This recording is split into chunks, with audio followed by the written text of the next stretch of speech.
Some people just aren't meant for this industry, Drew announced, leaning back in his chair as the conference room fell quiet. I've given you chance after chance, Melanie, but your work consistently fails to meet standards.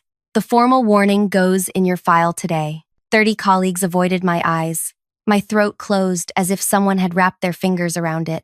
I'd been blindsided in the weekly department meeting, a public execution designed to humiliate me in front of everyone I'd worked with for 4 years. The document he pushed across to me stated I'd failed to meet basic performance requirements and demonstrated ongoing incompetence. But what it didn't say was the truth. I'd discovered his dangerous decision to skip critical safety protocols. Before we continue, I want to thank everyone listening. Drop a comment telling me where you're tuning in from. I'm always amazed how these stories reach people from different corners of the world. My name is Melanie. I worked as a quality assurance specialist for one of the largest consumer electronics companies in the country. I was known for my attention to detail. Friends called me Microscope Mel because I could spot the tiniest flaws others missed. This perfectionism made me excellent at my job, but awful at letting things go. I grew up in a small town where my dad fixed farm equipment. He taught me that doing things right meant doing them safely. Shortcuts get people hurt, he'd say, while showing me how to properly check hydraulic lines or secure equipment. This wasn't just philosophy. His brother lost 3 fingers when someone rushed a repair job. When I started my career, I carried this value with me. I believed in the company's mission of creating safe, reliable products. For 4 years, I thrived. My performance reviews sparkled with praise like meticulous, thorough, and committed to excellence. 3 promotions later, I became the lead quality specialist for our newest product line. Everything changed when Drew Hudson transferred from the company's overseas division. He replaced my previous manager, Irene, who retired after 20 years. Where Irene valued thoroughness, Drew worshipped speed. We're not in the business of perfection, he announced during his first team meeting. We're in the business of delivery dates. In the beginning, I gave him the benefit of doubt. Maybe his aggressive timelines would push us to be more efficient without sacrificing quality. I volunteered for extra projects, stayed late, and learned to streamline my review processes. For 2 months, we maintained an uneasy balance.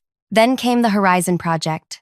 Horizon was our new flagship product, a health monitoring device worn against the skin. The company had invested millions in development, and executives expected it to dominate the market. Drew had personally promised the CEO a release date 6 weeks earlier than originally planned. My team received the final prototype on a Tuesday morning. We had 7 days for complete quality testing before manufacturing began, less than half our normal timeline. Don't overthink this, Drew told us. It's essentially the same technology as the previous model with minor upgrades. Standard testing protocol should suffice. But it wasn't the same technology. The new power system generated significantly more heat during extended use. By day 3 of testing, I noticed something concerning. Under certain conditions, the device housing could reach temperatures that might cause skin burns. I documented the issue and ran additional tests to confirm. The results were consistent. Under specific conditions, the device became dangerously hot. This required either a design modification or stronger warning labels at minimum. When I brought my findings to Drew, he glanced at my report for less than 30 seconds. "This is within acceptable parameters," he said, sliding the tablet back to me. "But the temperature exceeds our safety threshold by 4.8 degrees, I pointed out. "That's enough to cause second-degree burns with prolonged contact." Drew's smile never reached his eyes. "The test conditions you created are extreme. No real user would operate the device that way. The conditions replicate someone sleeping while wearing it, which our marketing specifically promotes." He leaned forward, then, lowering his voice, "Melanie, do you understand what's at stake here? The CEO personally approved my timeline. A design change would delay production by months. But if someone gets hurt, I've made my decision. We're proceeding as scheduled." I left his office sick to my stomach. That night, I barely slept. I reviewed the company policy manual until 3 a.m. and found that safety concerns could be escalated directly to the compliance department if a manager's response was inadequate. The next morning, I submitted my findings to compliance with copies of all test results. The email went to Compliance Director Pamela Ortiz and included Drew as required by protocol. 20 minutes later, Drew appeared at my desk. His usual corporate pleasantness had vanished. My office. Now, I followed him down the hallway, heart pounding. He closed the door behind us. You went over my head. His voice was eerily calm. I followed safety escalation procedures, I replied, trying to sound confident. Our policy requires. I know the policy. I also know when someone's trying to undermine me. He stared at me like I was something stuck to his shoe. You had concerns. I addressed them. That should have been the end of it. The data shows a genuine safety risk. It's my responsibility to... Your responsibility is to your team, to this company, to me. He pointed at his chest. And now you've created a paper trail that suggests I ignored safety concerns. Do you have any idea what that does to my standing with leadership? That wasn't my intention. Intentions don't matter in business, Melanie. Results do. And the result of your actions is a compliance investigation that will delay production and cost us millions. He was right about one thing. Compliance suspended the Horizon launch pending review. Engineers confirmed my findings and recommended design modifications to the cooling system. The timeline Drew promised the executives became impossible, and he made sure I paid for it. The retaliation started subtly. My name disappeared from meeting invites. When I asked why, Drew said they were strategy sessions that didn't require quality input. Team members stopped including me in lunch plans. Project updates came to me late, leaving me scrambling to complete reviews on impossible deadlines. Then came the criticism. Every report I submitted returned with demands for revisions. Documentation that had previously been praised as thorough was now unnecessarily detailed and inefficient. During team meetings, Drew questioned my methods in front of colleagues. Melanie, these testing parameters seem excessive. Can you explain why you're wasting resources on this? Before I could answer thoroughly, he'd move on, leaving the impression of incompetence hanging over me. Other team members watched this pattern and started distancing themselves. Nobody wanted to be associated with the person in the manager's crosshairs. The isolation grew worse each week. Conversations stopped when I approached. Coworkers who previously sought my advice now avoided eye contact in the hallways. 3 months after the Horizon incident, Drew scheduled my performance review. Unlike previous years when my manager and I discussed goals and achievements together, Drew had already completed the evaluation before I entered the room. Below expectations in all categories, he announced, sliding the document toward me. Your performance has declined dramatically this quarter. I stared at the page in disbelief. Even in areas where I had measurable success, he'd marked me as failing. This doesn't reflect my actual work, I said. The Phoenix component tests were completed 2 days early with 0 defects identified. The testing methodology was flawed, he replied without looking up. The results can't be trusted. The methodology was identical to what we've used for 3 years. He sighed as if explaining something to a child. This attitude is exactly the problem, Melanie. You're resistant to feedback and difficult to work with. Everyone's saying it. Who is everyone? I've never received complaints about being difficult before. That's not something I'm at liberty to discuss. Sign the review, please. I didn't sign. Instead, I wrote a detailed rebuttal, citing specific projects, metrics, and outcomes that contradicted his assessment. The next day, he reassigned half my projects to other team members, saying my workload needed adjustment to match my capabilities. The message was clear. Oppose him, and he'd dismantle my career piece by piece. As weeks passed, the pressure intensified. Deadlines for my remaining projects suddenly changed overnight, making my work appear late. Documents I needed mysteriously became unavailable until hours before deliverables were due. When I delivered work under these impossible conditions, Drew would find fault regardless of quality. This analysis lacks depth, he announced when I provided the testing summary for our newest component. I had less than 4 hours with the specs, I reminded him. You moved the deadline up yesterday. Planning your time efficiently is part of the job, he replied. Sounds like you're making excuses again. The stress began taking a physical toll. I developed insomnia, waking at 3 a.m. with my heart racing, mentally rehearsing the day ahead. I lost weight. Friends asked if I was sick. In a way, I was sick with anxiety, sick with dread, sick with the constant feeling of walking on eggshells. One Tuesday morning, I found an unsigned note on my keyboard. Nobody wants to work with you anymore. Why don't you just quit? I looked around the office, searching faces for the author, but everyone was focused on their screens. The isolation had become a physical presence that followed me through the building. That evening, I called my oldest friend, Vanessa, in tears. "I don't understand what's happening," I sobbed. "One minute, I'm a valued team member. The next, I'm treated like I'm radioactive. Have you talked to HR?" she asked. I had, twice. The first time, the representative listened sympathetically, but suggested it might be a communication style mismatch between Drew and me. The second time, I was told they'd look into it, but nothing changed. Now, I suspected Drew had allies there too. "What about finding another job?" Vanessa suggested. "I've started applying, but Drew's making it impossible. Last week, a recruiter told me they'd called for a reference, and Drew told them I was technically incompetent and unreliable. He's poisoning my reputation throughout the industry." Vanessa was quiet for a moment. "You need to protect yourself, Mel. Start documenting everything." That night, I created a detailed log of every incident since the Horizon report. Dates, times, witnesses, exact quotes. I searched my email archives for evidence of timeline changes and contradictory instructions. What emerged was a clear pattern of targeted harassment. I also learned our state had one-party consent for recordings. I could legally record conversations without informing Drew. The next day, I downloaded a recording app on my phone. When Drew called me into his office for one of his attitude adjustment meetings, I pressed record before sitting down. "Close the door," he said, not looking up from his computer. I did, then sat in the chair across from his desk. He made me wait nearly 2 minutes before acknowledging me. "Melanie, we need to discuss the testing delay on the Archer components."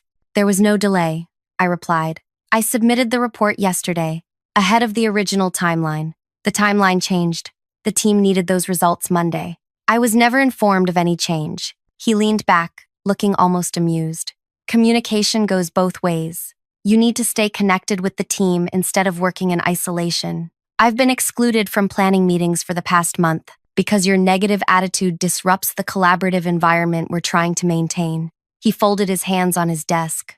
"Look, Melanie, this isn't working. You just don't understand how things work here." For 30 minutes, he detailed my supposed failures, interrupted my responses, and shifted blame onto me for situations he had engineered.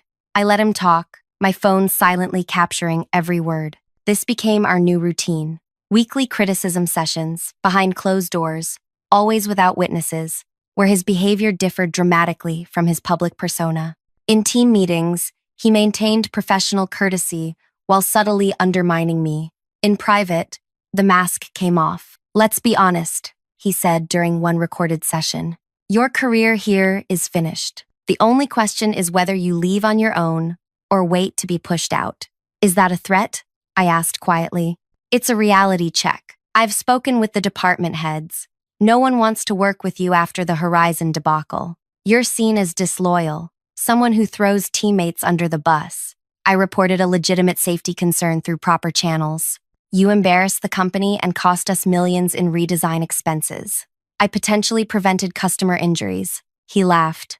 "Always the hero in your own story, aren't you? Tell yourself whatever helps you sleep." Over the next 2 months, I accumulated 17 recordings of private meetings, dozens of emails showing changed instructions and timelines, and a daily log detailing the ongoing hostility. Meanwhile, my health continued deteriorating. My doctor diagnosed me with stress-induced gastritis and anxiety. When I developed hives across my neck and face, she suggested medical leave. "Your body is telling you something important," she said. "Listen to it." I took 3 weeks of medical leave, using the time to consult with an employment attorney. Jada Ellis specialized in workplace harassment cases. After reviewing my evidence, she confirmed what I suspected. "This is textbook retaliation," she said. "The timing is clear. The negative treatment began immediately after you reported the safety issue." "What should I do?" I asked. "First, we send a formal complaint to the company's legal department documenting the retaliatory pattern. Then we consider a complaint with the state labor board. They take whistleblower retaliation very seriously." "Will I keep my job?" Jada's expression softened. "Honestly, Melanie, that environment is toxic. Even if we force them to stop the retaliation, working there will remain difficult. but we can fight for severance and ensure Drew faces consequences. I knew she was right. The thought of returning made me physically ill, but something else troubled me deeply. What about the safety issue? Drew buried my report, convinced compliance it was an overreaction, and pushed the product forward anyway. That's a separate but related issue. If the company ignored genuine safety concerns, we can report that to regulatory authorities. The day my medical leave ended, I submitted my resignation along with a detailed complaint to the legal department, outlining Drew's retaliation. I included selected recordings that clearly demonstrated his behavior. 2 days later, I received a call from the company's senior legal counsel, Tyler. "We've reviewed your materials and would like to discuss a separation agreement," he said carefully. "I'm listening. We can offer 3-month severance, extended health benefits, and neutral employment references." "That's not adequate given the circumstances," I replied, following Jada's coaching. "And it doesn't address the safety concerns that initiated this situation." Tyler's tone sharpened. "Miss Melanie, the company stands by our safety testing protocols. The Horizon modifications were made out of an abundance of caution, not necessity. The test results showed potential for second-degree burns. Those findings were deemed inconclusive by our engineering team." I realized then that Drew's narrative had prevailed internally. The company was protecting him and itself. My resignation had been their easy out. Problem gone. Case closed. I declined their offer. Instead, with Jada's guidance, I filed formal complaints with the State Labor Commission, alleging whistleblower retaliation. Then I did something that would change everything. I submitted my original safety report, testing data, and evidence of Drew's suppression efforts to the Consumer Product Safety Commission. Finding a new job proved nearly impossible. Drew had connections throughout the industry, and subtle warnings about me spread through professional networks. 3 promising interviews ended with polite rejection emails. Recruiters stopped returning my calls. At my lowest point, I moved back to my hometown, took a job at the local hardware store, and wondered if standing up for safety had been worth destroying my career. Then came a phone call that changed everything. "Is this Melanie?" The woman's voice was brisk, professional. "Yes, who's calling?" "My name is Diane Lopez. I'm an investigator with the State Labor Commission. We've reviewed your retaliation complaint and would like to interview you next week." That single call renewed my hope. Someone was taking my claims seriously. During our meeting, I provided Diane with all my evidence: the recordings, emails, timeline of events, and medical records showing the physical impact of the harassment. "This is unusually well documented," she noted, reviewing my materials. "Most cases come down to he said, she said, but you've provided clear evidence." "I had to protect myself," I explained. "No one else would." "The consumer safety report you filed, has there been any action on that?" "Not that I'm aware of," Diane made a note. "These cases often interconnect. If a company retaliates against safety reporting, there's usually more going on." She was right. 3 weeks later, I received another call, this time from the Consumer Product Safety Commission. They wanted a detailed statement about the Horizon testing and Drew's decision to proceed despite the identified risks. For the next 2 months, I heard nothing. I continued working at the hardware store, helping customers find the right screws and explaining the difference between paint finishes. The simplicity was soothing after years of corporate politics, though my bank account suffered. Then one evening, my former colleague Naomi texted me, "Are you watching what's happening?" I called her immediately. "What's going on?" "The company's under federal investigation," she said, her voice low as if someone might overhear. "The consumer safety people showed up last week with warrants. They're reviewing every product that went through certification in the past 2 years." My heart pounded. And Drew? That's the best part. They scheduled his director promotion interview for today. He's been bragging for weeks about finally moving up. And he walked into the conference room expecting the executive team and found 2 government attorneys and an investigator instead. They had copies of your safety reports, his emails dismissing them, and recordings of him admitting he pushed products through despite concerns. I sank onto my couch, speechless. "Melanie, are you there?" "I'm here. What happened next?" "He was escorted out. Human Resources sent an email saying he's on administrative leave pending an investigation. But everyone knows he's finished." After we hung up, I sat in the dark, emotions swirling. This wasn't jubilation or triumph. It was quieter, more complex. A sense that truth, however delayed, had finally emerged. The next morning, my phone rang with an unfamiliar number. "Is this Melanie?" A man's voice, formal but kind. "Yes, it is. My name is Rajiv Mehta. I'm the new safety compliance director at your former company. I was hoping we could talk." "I've been reviewing the case files," Rajiv continued. "Your safety report was absolutely correct. The thermal issue you identified could have caused serious injuries. Had the product launched as planned, we estimate hundreds of customers might have been harmed." I gripped the phone tighter. "So the company finally believes me?" "More than that, the board has ordered a complete overhaul of our safety protocols. I was brought in specifically to implement new procedures that would prevent another situation like this.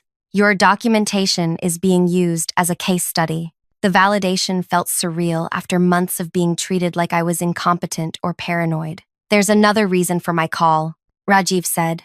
"We'd like to offer you a position on the new compliance team. The role would report directly to me, with no connection to your former department." The offer stunned me. "I'm not sure what to say. Take some time to consider it. The position comes with a significant title and salary increase, plus a formal acknowledgement of your contribution to consumer safety." After we hung up, I sat motionless, trying to process this turn of events. Part of me wanted to accept immediately, to return triumphantly, vindicated and promoted. But another part remembered the anxiety, the isolation, the physical toll on my health. I called Jada for advice. "They're worried about liability," she explained. "Offering you a position might be their way of preventing a lawsuit, but that doesn't mean it's not a legitimate opportunity." "What about the Labor Commission investigation?" "That's proceeding regardless. They're not investigating just Drew. They're looking at systemic issues in the company. Your case opened a door." Over the next week, more details emerged. The federal investigation had expanded beyond just the Horizon product. Investigators discovered 3 other instances where safety concerns were minimized or hidden to meet production deadlines. The company's stock dropped 15% in 2 days as news of the probe became public. I arranged to meet Rajiv in person before making any decision about the job offer. We sat at a small cafe away from the company campus. "I appreciate the offer," I began, "but I need to understand what really happened with Drew. Why was he protected for so long?" Rajiv stirred his coffee thoughtfully. The culture rewarded delivery above all else. Drew produced results, or appeared to. His department consistently hit deadlines when others didn't. Executives noticed that, not the corners he was cutting, and no one questioned his methods. People who raised concerns tended to disappear from the organization. He created a fear-based environment where speaking up meant career suicide. Sound familiar? I nodded. "What happens to him now?" "He's been terminated. The board reviewed your recordings and other evidence. The legal team believes he may face personal liability for deliberately suppressing safety information." 2 days later, I received a call from Diane at the Labor Commission. "I wanted you to hear this directly from me," she said. "We've completed our investigation and found clear evidence of whistleblower retaliation. The company has agreed to a settlement rather than face public hearings." "What kind of settlement?" "A significant financial penalty, mandatory compliance training for all managers, and regular audits of their whistleblower protection practices for the next 5 years. I took a deep breath. "And Drew?" "We've referred his case to the district attorney's office for potential criminal negligence charges. Deliberately concealing product safety risks falls under criminal statutes in this state." The reality of what was happening hit me fully then. Drew wasn't just losing his job, he might be facing criminal prosecution. The system designed to protect consumers and employees was actually working. Later that day, I received an email from Pamela Ortiz, the original compliance director who had received my safety report months earlier. Her message was brief but direct. "I owe you an apology. I should have defended your findings more vigorously. I let myself be persuaded that your concerns were excessive. That was a failure on my part." Amidst these developments, I still hadn't decided about Rajiv's job offer. I scheduled a meeting with him to discuss the compliance team's new structure and authority. "The team now has direct reporting lines to the board," he explained. "No department manager can override safety findings or push a product forward without addressing identified concerns." "That sounds promising," I acknowledged. "But organizational charts change all the time. What happens when quarterly targets are missed and executives start looking for ways to speed things up?" That's exactly why we need people like you. Rajiv leaned forward. People who've seen the consequences of cutting corners and won't back down when pressured. His sincerity was convincing, but I still hesitated. I need more time. Of course, the position remains open. 2 weeks later, I received an unexpected visitor at the hardware store. A woman in her early 60s approached the counter where I was organizing inventory. "Are you Melanie?" she asked. "Yes. Can I help you find something?" She extended her hand. "I'm Gloria Jenkins. I'm on the board of directors at your former company." My surprise must have shown on my face. "I hope you don't mind my tracking you down," she continued. "I've been reviewing the safety investigation findings. Your report saved our company from a potential disaster." "I was just doing my job," I replied, "which is exactly why I'm here. The board is implementing comprehensive changes to our safety culture. We need people who understand the real purpose of quality control." She handed me a business card. "I'd like you to consider a senior position leading our new product safety division. Unlike Rajiv's offer, this role would report directly to the board." "Why me?" I asked. "There must be dozens of qualified people without my complicated history with the company." Gloria smiled slightly. "We don't want someone who fits in comfortably. We want someone who's proven they'll stand up for what's right, regardless of personal cost." She looked around the hardware store. "You had a promising career that was derailed because you refused to compromise on safety. That's exactly the integrity we need." After she left, I called Jada again to discuss both offers. She advised caution, but acknowledged the opportunity. If the role reports to the board with clear authority, it could be a genuine chance to create change, she said. "But document everything, always. Organizational memory is short, and today's hero can be tomorrow's target." While weighing my options, I received news that the Consumer Product Safety Commission had ordered a recall of 87,000 units of another product Drew had pushed through approval. The estimated cost to the company exceeded $15 million. That same week, a former team member reached out. Terry had been one of the colleagues who distanced himself during Drew's campaign against me. "I should have spoken up," he said when we met for coffee. "We all saw what was happening, but everyone was too afraid of becoming his next target." "Why are you telling me this now?" I asked.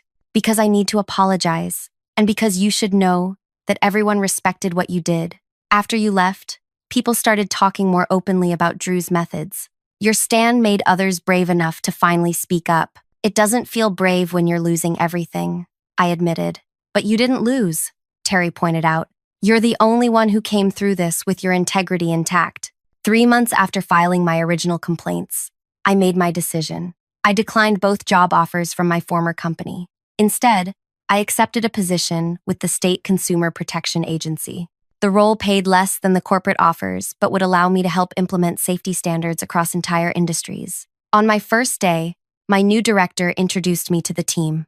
"Melanie comes to us with unique insights into how companies sometimes prioritize profits over safety," she said. "Her experience will help us better identify potential issues before consumers are harmed." As for Drew, the consequences continued unfolding. The district attorney brought charges for knowingly concealing product safety information. The case never went to trial. He accepted a plea agreement that included a substantial fine, community service, and probation. More devastating for him, the agreement required public acknowledgement of his actions, which effectively ended any chance of another executive position. The company implemented all the promised changes to their safety protocols and paid a $4.2 million settlement to the Consumer Product Safety Commission. Their new advertising heavily emphasized their commitment to product safety, a direct response to the public relations damage from the investigation. 6 months into my new role, I received an email from Naomi with an article link. The headline read, "Former Executive Barred from Industry After Safety Scandal." Drew had been sanctioned by the Industry Certification Board, preventing him from holding any position with safety oversight for 5 years. "Thought you'd want to see this?"